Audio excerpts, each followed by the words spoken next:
grazie per essere qui oggi così numerosi.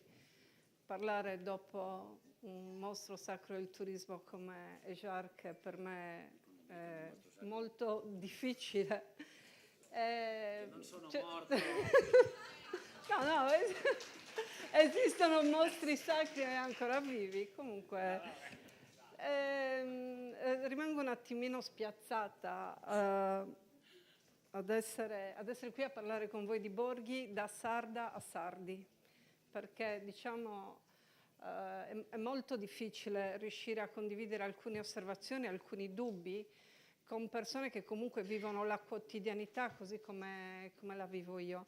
Essere qua insieme a tanti operatori o persone che comunque credono che il turismo possa risolvere più di un problema per la nostra isola mi stimola comunque a fare delle osservazioni che secondo me sono nell'esperienza di tutti, ma mi hanno portato ad approfondire alcune specifiche che appunto riguardano i borghi. È molto facile essere fraintesi, quindi lo dico in apertura per evitare fraintendimenti. Personalmente rispetto tutto il lavoro sui borghi che è stato fatto. È molto difficile presentare un modello di commercializzazione adesso che il tour operator dei borghi è comunque in una fase di ristrutturazione. Quindi chiedo sin da ora che gli elementi che emergono da questa mia analisi vengano visti in modo costruttivo.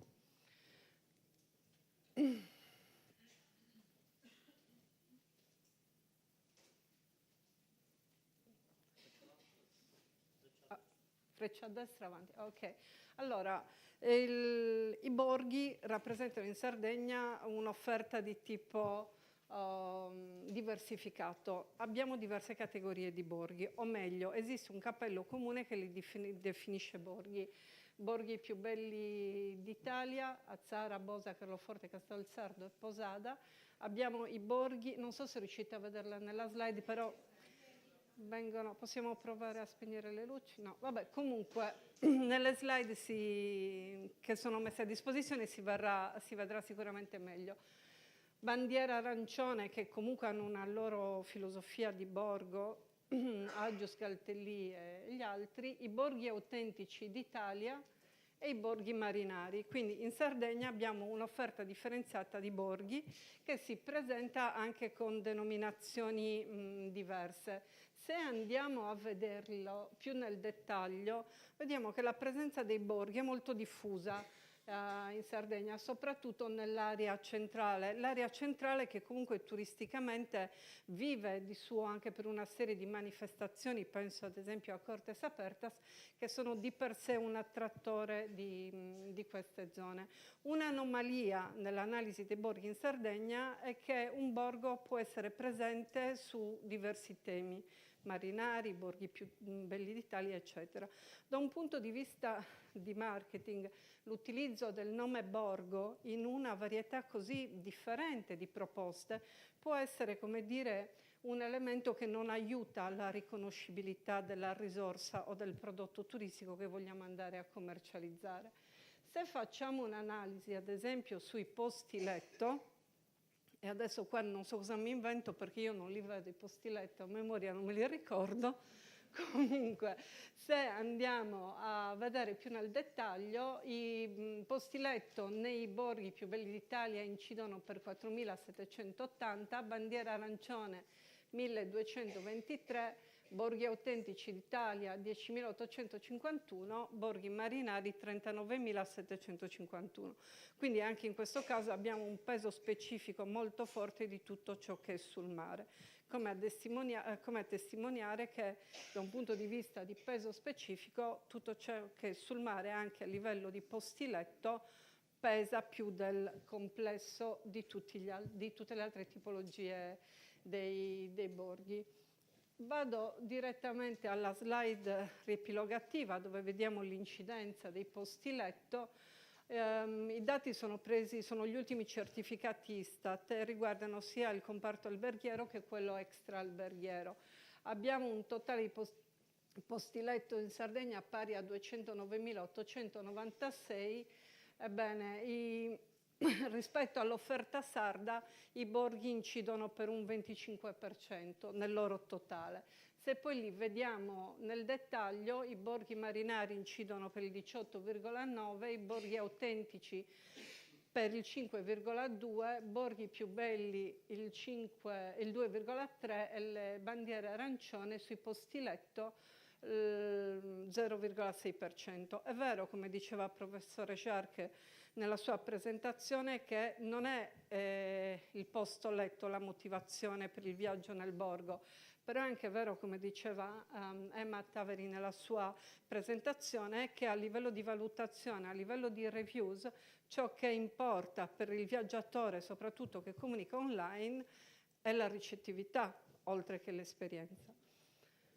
Quindi sono andata un attimino ad approfondire queste tipologie di dati, e se è vero che nel 2016 la Sardegna è stata la regione d'Italia con l'incremento delle presenze più significativo rispetto alle altre regioni d'Italia, abbiamo registrato un 8,8% in più rispetto all'anno precedente, dati certificati Istat 2016, eppure è vero che la capacità di attrazione turistica dei territori è diversa in relazione anche dall'origine dei turisti, da dove provengono questi turisti. Ebbene, il maggior incremento in Sardegna è stato registrato sempre per il 2016 per il turismo interno.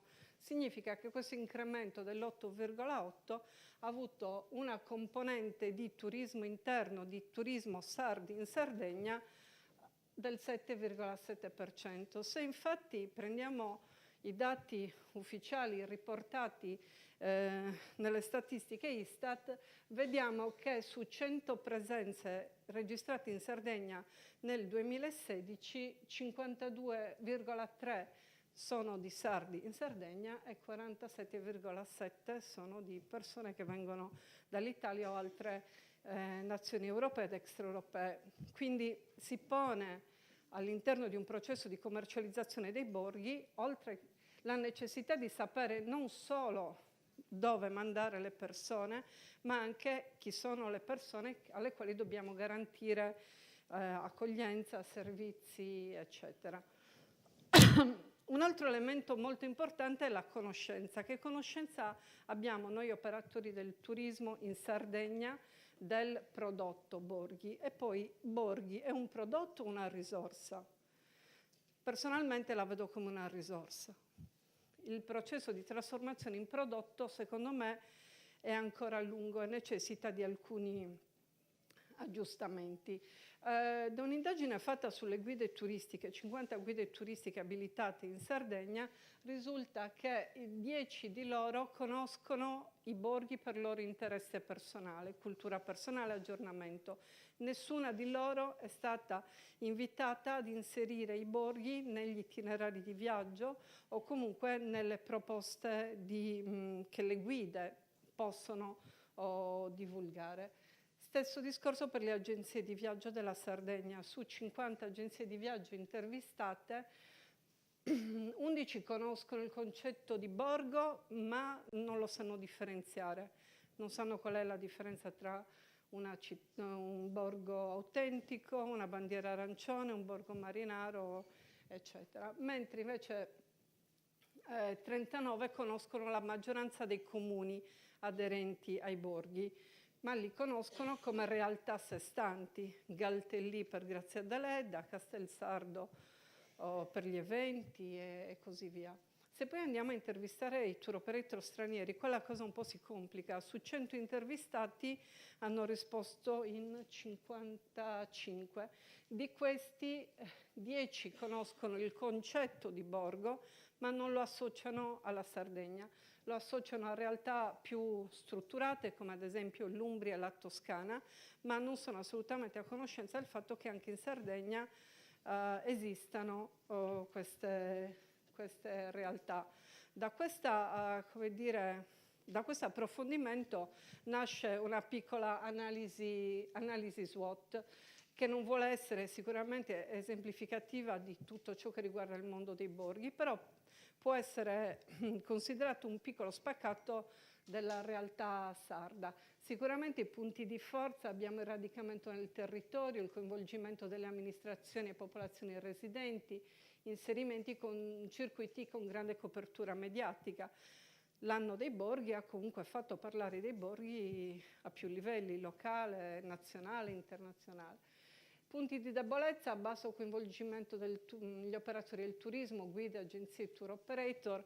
Questo immagino per un problema di intermediazione, per non far crescere, come dire, la filiera del prezzo attraverso il coinvolgimento di figure di tipo professionale.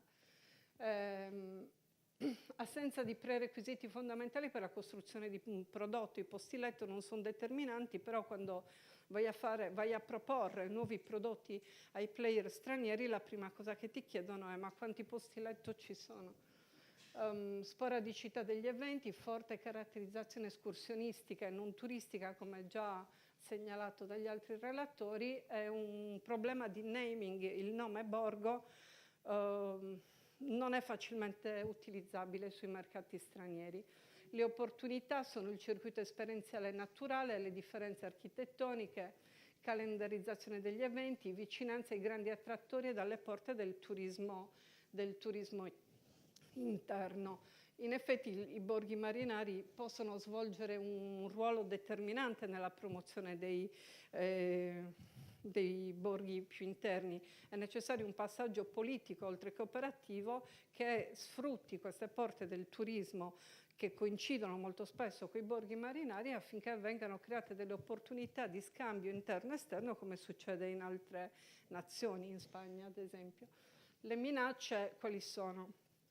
Per un progetto ambizioso come quello dei borghi, sicuramente l'autoreferenzialità è una delle minacce più presenti. Delusione delle aspettative delle comunità ospitanti. Quando i comuni investono in progetti come questo, gli operatori del posto, ma soprattutto la comunità ospitante, vuole avere dei risultati e li vuole vedere tangibili. L'esaurimento dei fondi.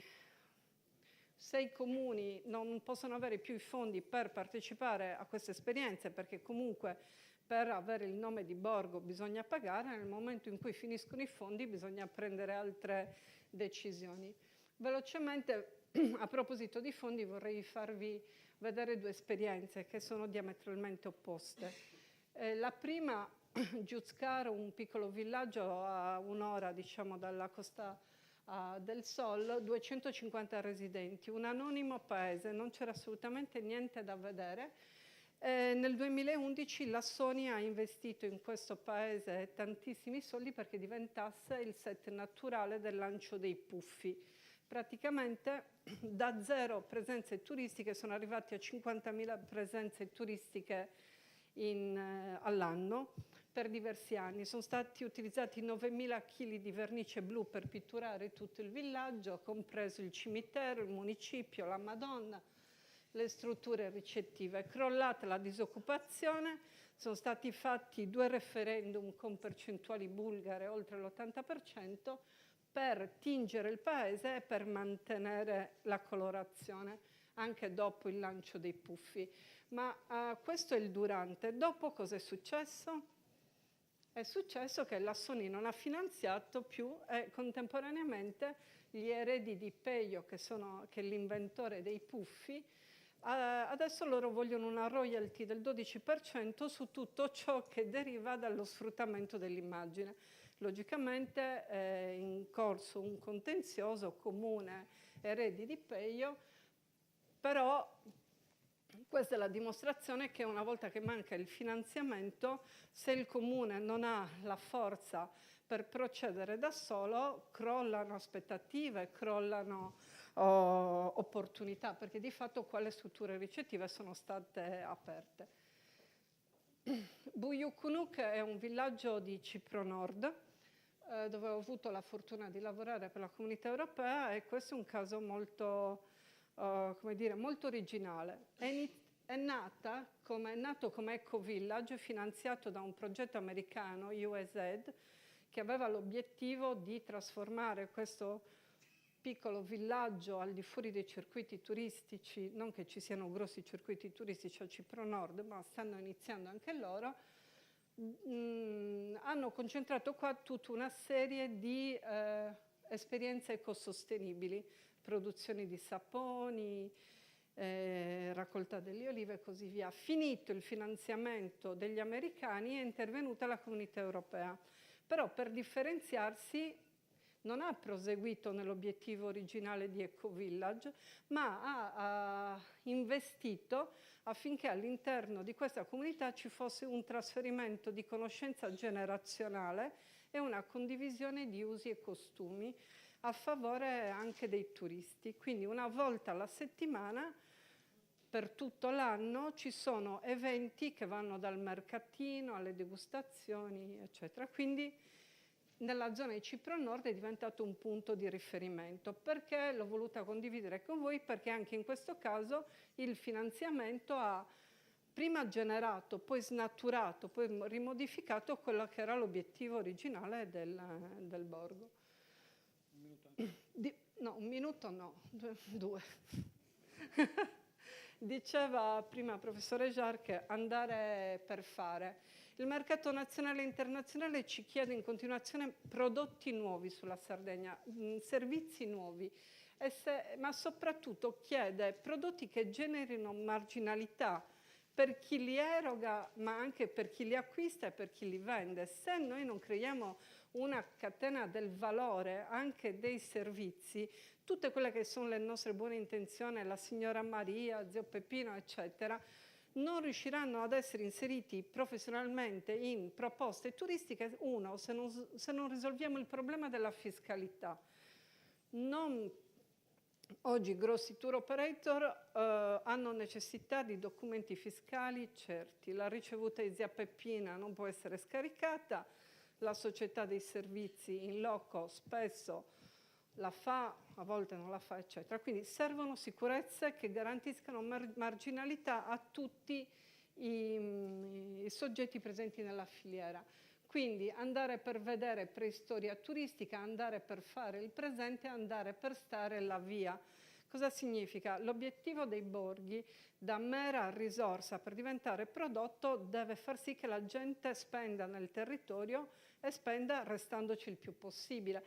Anche perché col giochino delle esperienze a me sembra che abbiamo fatto un piccolo calambur, si dice. Vabbè, un giochino di parole. Abbiamo mascherato escursione, che sapeva troppo di villaggio vacanza, e l'abbiamo chiamata experience. E dietro c'è poco o niente, perché sono le stesse cose che facevamo prima quando facevamo le escursioni. Per approfondire il discorso vero delle esperienze, forse dovremmo rifarci al pensiero di Schmidt, che oltre 20 anni fa ha parlato di experience tourism, collegato però a fattori che devono essere rispettati, quindi esperienze sensoriali che riguardano la percezione appunto dei nostri sensi, le esperienze che garantiscono il coinvolgimento dei sentimenti e delle emozioni, che garantiscono l'approccio del fare, il rapportarsi ad altro. Se noi continuiamo a vendere escursioni mascherate da esperienze, il consumatore ci sgama e di conseguenza continuiamo a non venderle o continuiamo a venderle come prima. Gli esempi che ci ha fatto vedere Emma in precedenza dimostrano che l'applicazione delle teorie di Schmidt in maniera funzionale, e qua mi verrebbe una proposta, smettiamo di chiamare esperienze tutto ciò che passa e certifichiamo finalmente cosa sono le esperienze da un punto di vista turistico. Quindi arrivo alla fine. Come commercializzare l'offerta dei borghi offline? Dicevo prima, qua siamo tutti operatori, non c'è da insegnare niente a nessuno, però ragioniamo insieme sul fatto che la trasformazione da risorsa turistica a prodotto turistico deve passare necessariamente attraverso lo stimolo della conoscenza e quindi l'induzione del bisogno. Se la gente non sa che c'è questo prodotto, non lo acquisterà mai. Dobbiamo sfruttare l'effetto Lollai con finalità turistiche e residenziali.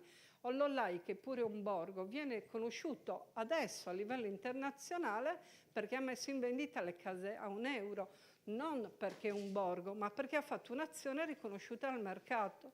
A breve verrà girato un reality olandese, successivamente uno americano. Quindi sfruttiamo l'effetto Lollai. in formare gli operatori della filiera turistica. Io ho fatto l'esempio delle guide, degli agenti di viaggio, voi ne potete fare 1000 altri di questi esempi, ma se non c'è una condivisione anche interna, nessuno di noi potrà diventare un generatore di informazione e motivatore di visite verso i borghi. Coinvolgere i product manager stranieri, se vogliamo vendere all'estero il prodotto di borghi, facciamoci dire da loro cosa vogliono per vendere questi prodotti. Non imponiamo un nostro modello di vendita, perché fino ad oggi non ha pagato. Facciamoci dire dagli stranieri cosa vogliono per vendere.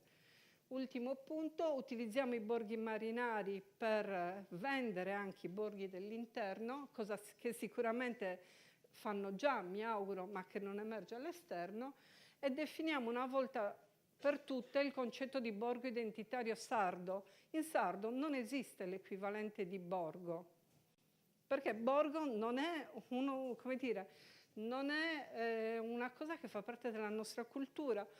Vogliamo trasformarlo in prodotto turistico? Non c'è problema, lavoriamoci sopra, però almeno facciamo un qualcosa che sia veramente identitario, con caratteristiche di unicità, di non riproducibilità. Penso ad esempio ai tanti centri dove sono presenti ancora le costruzioni in ladiri.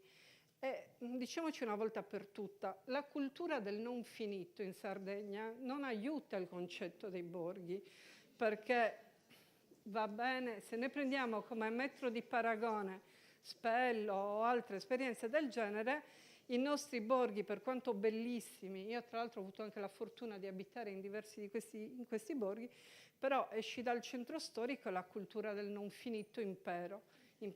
Quindi, che cosa? La cultura del non finito?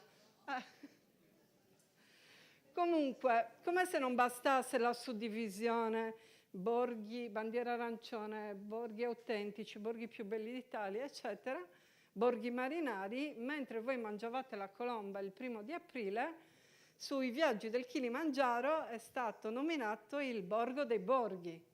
Quindi se quattro tipologie di borghi vi sembravano poche, con cinque abbiamo fatto l'unplane. Quindi per quello che mi riguarda, finché c'è borgo c'è speranza. Grazie.